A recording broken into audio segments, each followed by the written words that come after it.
ونصلي على رسوله الكريم أما بعد فأعوذ بالله من الشيطان الرجيم بسم الله الرحمن الرحيم عن ابن عباس رضي الله تعالى عنه عن النبي صلى الله تعالى عليه وسلم قال خير الصحابة أربعة وخير السرايا 400 وخير الجيوش 4000 ولن يغلب 12,000 من قلة رواه الترمذي وابو داود والدارمي وقال الترمذي هذا حديث غريب ان الله وملائكته يصلون على النبي يا ايها الذين امنوا صلوا عليه وسلموا تسليما الصلاة والسلام عليك يا سيدي يا رسول الله وعلى آلك وصحبك يا حبيب الله الصلاة والسلام عليك يا سيدي يا رسول الله وعلى آلك وصحبك يا حبيب الله۔ حضرت عبداللہ ابن عباس رضی اللہ تعالی عنہما حضور صلی عالم صلی اللہ تعالی علیہ وسلم نے ارشاد فرمایا، دوستوں کا گروپ جو سب سے بہتر ہے وہ ہے جو 4 افراد پر مشتمل ہو۔ 4 دوست اکٹھے ایک گروپ کی شکل میں ہو تو یہ دوستوں کی بہترین ٹولی ہے۔ پھر فرمایا جو دستے جو ہے وہ جہاد پر روانہ کیے جاتے ہیں ان میں سے سب سے بہتر وہ ہے جن کی تعداد 400 ہو، جن کی تعداد 400 ہو، اور جو لشکر بہترین ہے وہ ہے جس کی تعداد 4000 ہو۔ 4000 کا لشکر بہترین لشکر ہے، 400 کا دستہ بہترین دستہ ہے، اور 4 دوستوں پر مشتمل دوستوں کا گروپ یہ بہترین گروپ ہے۔ اور ساتھ فرمایا کہ اگر مجاہدین کی تعداد 12000 ہو، مجاہدین کی تعداد 12000 ہو تو وہ اس وجہ سے شکست نہیں کہیں گے کہ ان کی تعداد کم ہے، وہ کم نہیں ہو سکتے، مقابلے میں 10 لاکھ بھی آ جائیں گے۔ اسی فلسفے پر مسلمانوں نے عمل کیا۔ مسلمانوں کی کافروں کے ساتھ جو جنگیں ہوئیں ان میں کبھی آپ کو 3000 کے مقابلے میں 1 لاکھ نظر آتے ہیں، کبھی 4000 کے مقابلے میں 2 لاکھ نظر آتے ہیں، تو مسلمانوں نے یہ کبھی نہیں سوچا کہ ہماری تعداد کم ہے۔ حضور صلی اللہ علیہ وسلم نے ارشاد فرما دیا کہ اگر تم 12000 ہو تو جتنے بھی لشکر بڑا ہو کمی کی وجہ سے تم شکست نہیں کھو گے، اور غلطیاں اگر کرو گے تو اس کی وہ علیحدہ بات ہے، لیکن اس وجہ سے کہ تمہاری تعداد کم ہے تمہیں شکست نہیں ہوگی۔ اس حدیث پاک کو امام ترمذی، ابو داود، دارمی نے روایت فرمایا اور امام ترمذی نے اس کو حدیث غریب قرار دیا۔ عن جابر رضی اللہ تعالی عنہ قال کان رسول اللہ صلی اللہ تعالی علیہ وسلم یتخلف فی المسیر ویدج الضعیف ویدف ویدعو لهم، رواہ ابو داود۔ حضرت جابر رضی اللہ تعالی عنہ سے مروی ہے، فرماتے ہیں حضور صلی اللہ علیہ وسلم کا معمول یہ تھا کہ جب صحابہ کرام سفر پہ ہوتے تو حضور صلی اللہ علیہ وسلم سب سے آخر میں چلتے، سب سے آخر میں چلا کرتے تھے۔ اپنے صحابہ کرام حضور صلی اللہ علیہ وسلم کے حکم سے آپ سے آگے چل سکتے ہیں، پکڑنا یہ ان کا معمول نہیں تھا، حضور صلی اللہ علیہ وسلم کو آگے رکھتے۔ لیکن جب حضور صلی اللہ علیہ وسلم حکم دیتے کہ آگے چلو تو اصول یہ ہے کہ الامر فوق الادب، آپ ادب کرتے ہیں لیکن جس کا آپ ادب کرتے ہیں وہ آپ کو حکم دیتا ہے تو اس کا حکم ماننا جو ہے وہ ادب سے پہلے ہے۔ پھر آپ اپنے ادب کی بات نہیں مانیں گے، جو جس کا آپ جس سے محبت کرتے ہیں اس کے حکم کو آپ جو ہے وہ ترجیح دیں گے، حکم مانا جائے گا۔ تو حضور صلی اللہ تعالی وسلم پیچھے چلا کرتے تھے، کوئی آدمی کمزور نظر آتا تو اس کی مدد کرتے، کسی کو اپنے پیچھے بٹھا لیتے سواری پر، اور سب سے بڑھ کر حضور صلی اللہ علیہ وسلم ان کے لیے دعا کیا کرتے تھے۔ پیچھے پشت پناہ ہوتا ہے نا جب لیڈر پیچھے ہوتا۔ یہ حدیث پاک اس کو امام ابو داؤد نے روایت فرمایا۔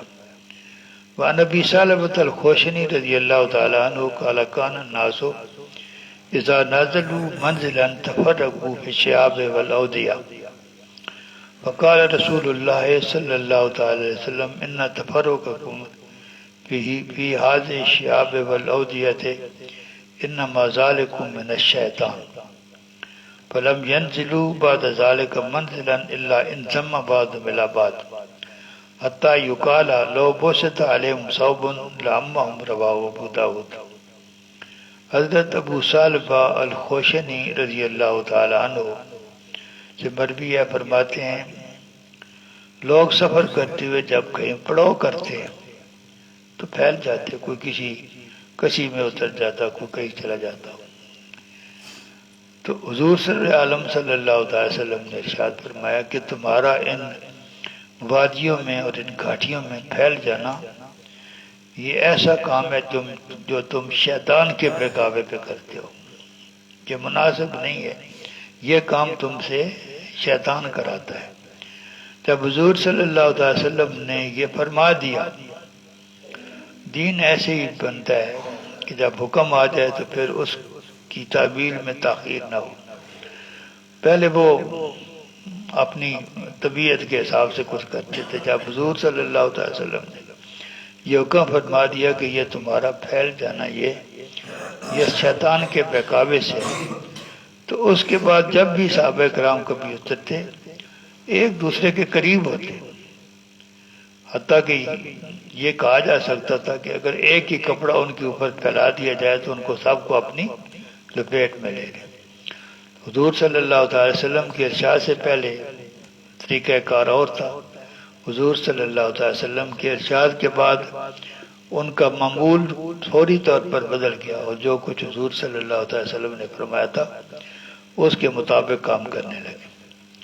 وعن عبداللہ ابن مسعود رضی اللہ تعالی عنہ قال کنا یوم بدر کل ثلاثۃ علی بعیر وکان ابو لبابہ وعلی بن ابی طالب زمیل رسول اللہ صلی اللہ علیہ وسلم قال فکانت اذا جاءت عقبۃ رسول اللہ صلی اللہ علیہ وسلم قال نحن نمشی عنک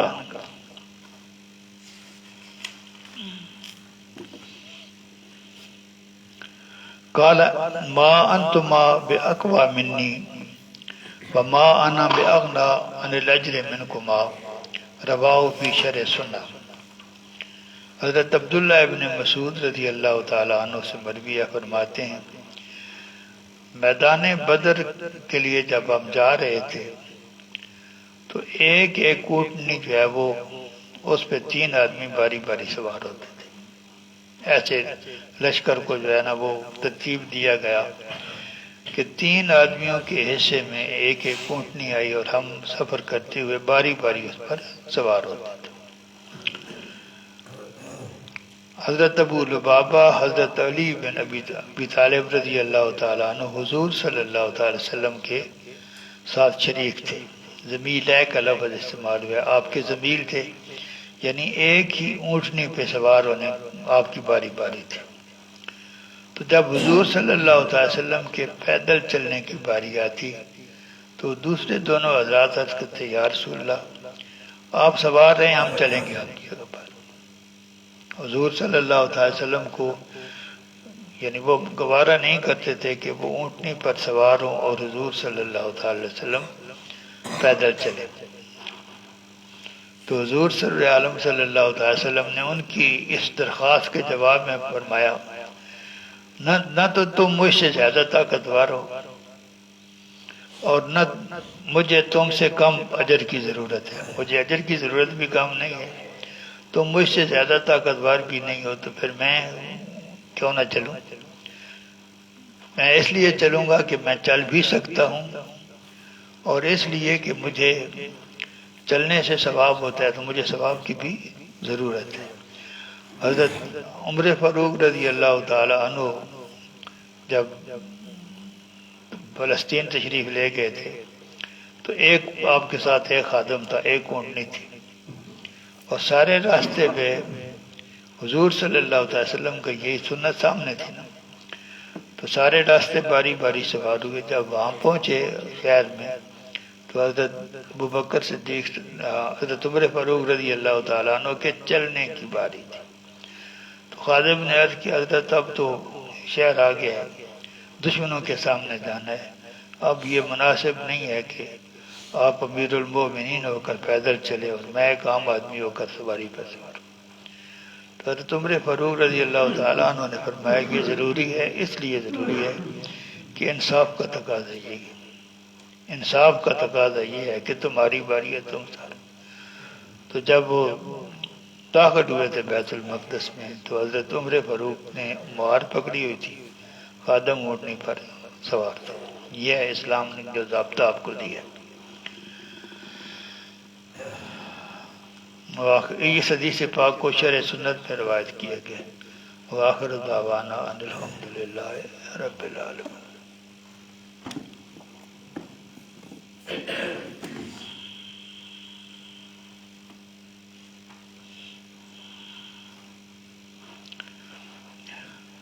سورج گرہن لگ جائے تو اس کو کسوف کہتے ہیں، چاند گرہن لگ جائے تو اس کو خسوف کہتے ہیں۔ ان کی بھی نمازیں، ان کی بھی نمازیں، یہاں صلاۃ الکسوف کی نماز کا ذکر ہے۔ جب سورج جو ہے وہ گرہن لگ جائے تو 2 رکعتیں سنت ہیں پڑھنا، جس طرح نفل 2 رکعتیں پڑھی جاتی ہیں۔ وہ امام جو جمعہ پڑھاتا ہے وہ یا جس آدمی کو یا وہ ریاست کے سربراہ کی طرف سے مقرر کیا جائے وہ پڑھائے گا 2 رکعتیں، جیسے آپ نے 2 نفل پڑھے فرض کر کے نہیں، ایسا پڑھنا سنت ہے۔ اس کے لیے اذان بھی نہیں ہے، اس کے لیے اقامت بھی نہیں ہے، اور نہ بلند آواز سے قرات کرنی، بلند آواز سے قرات بھی نہیں کرنی، اس میں خطبہ بھی نہیں ہے،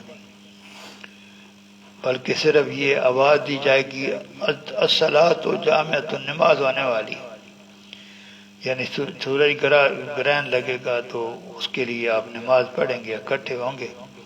وہ آدمی جو جمعہ پڑھاتا ہے یا جس کو ریاست نے مقرر کیا ہے وہ پڑھائے گا، یہ نماز نفل کے طور پر پڑھی جائے گی، اور اس کے لیے اذان اقامت وغیرہ کچھ نہیں ہوگی، بلند آواز سے پڑھا بھی نہیں جائے گا۔ یہ جو نماز ہے اس کو لمبا کرنا سنت ہے، قیام بھی لمبا ہو اور رکوع بھی لمبا ہو اور سجدہ بھی لمبا ہو۔ حضور صلی اللہ علیہ وسلم نے یہ نماز پڑھی جو اس وقت تک جاری رہی جب تک سورج بالکل صاف نہ ہو گیا۔ اس کے بعد امام صاحب جو ہے وہ دعا کریں گے۔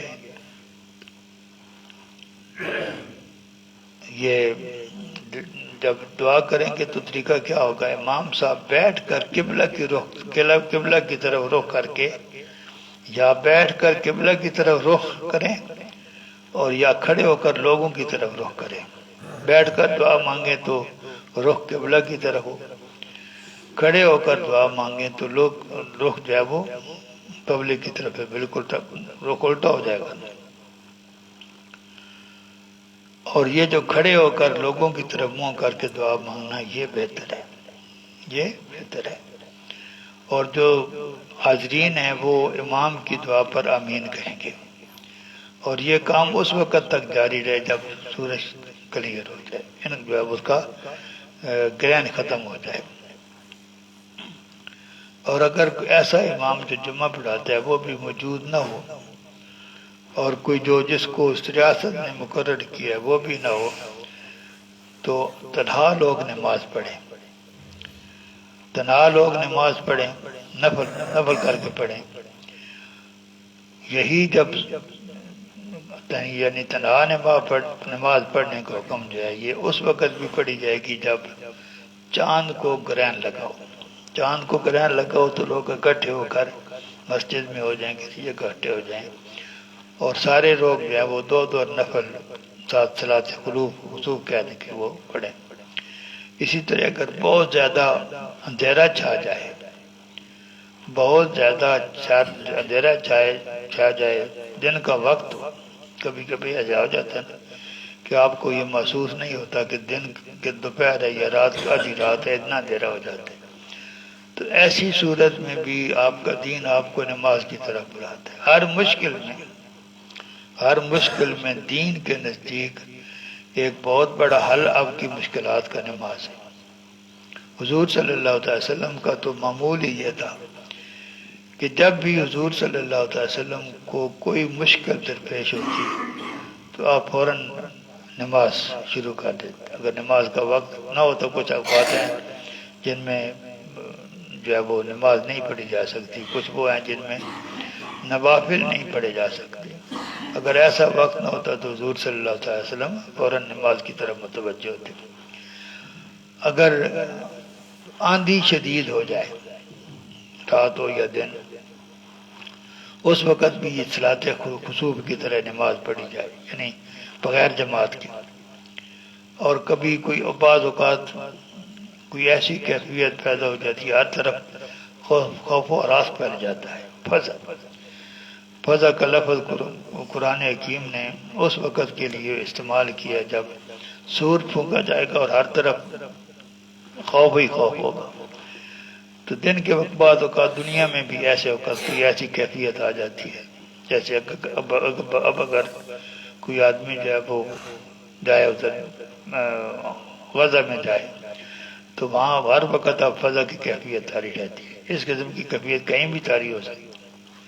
اس قسم کی کیفیت جو غزہ میں طاری ہے، ہم آرام سے اپنے گھروں میں بیٹھ کر وہ خبریں سن رہے ہیں، یہ کیفیت جو ہے وہ کسی وقت کہیں بھی طاری ہو سکتی ہے. اس قسم کی کیفیت بھی طاری ہو جائے تو جو کچھ آپ کر سکتے ہیں وہ یہی ہے کہ آپ نماز کی طرف رجوع کریں، نماز پڑھیں، اللہ تعالیٰ سے دعا کریں اور امید رکھیں کہ اللہ تعالیٰ جو ہے یہ سختیاں ٹال دے.